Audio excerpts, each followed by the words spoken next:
It's probably one of the most unique kinds of recycling bins you'll ever see. Soon, all the medicine in this room will go towards saving hundreds more lives of people living with HIV and AIDS in developing countries around the world, mostly from Latin America.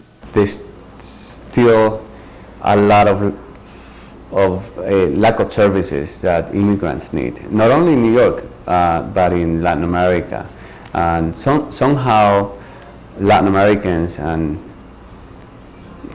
Caribbeans in many places are still invisible when it comes to HIV. Started in 1996, the group Aid for AIDS gathers unused HIV medications from patients, doctors, hospitals, and clinics from across the U.S. and literally recycles them for use. Because prescription drugs can't be shared in the United States, the drugs go toward helping people in other countries with no access to getting treatment they need to stay alive. Executive Director Jesus Weiss founded the organization. 10 years later, Aid for AIDS runs the largest HIV recycling program around, sending over $30 million worth of HIV medicine abroad in the past year alone. The recycling is using the same concept of recycling of newspaper, for example. You know, you have a clear bag, you put the newspaper in the clear bag.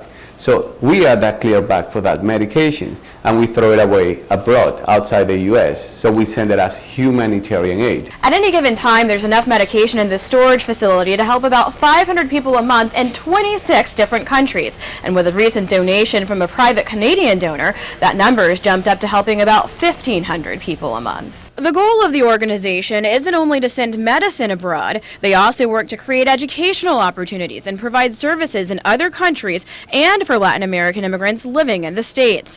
A Venezuelan immigrant and living with HIV for the past 7 years, Lizette Gonzalez came to the organization for help just a year ago. Aid for AIDS helped her get housing, health care, and counseling services. And I feel I have a better life now than before I came here. It's like a year that changed my life.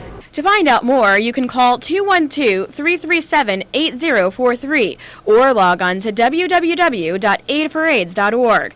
And to take a look at more health and fitness reports, Time Warner digital cable customers can check out New York 1 on demand on Channel 1110. In Manhattan, Kafi Drexel, New York 1.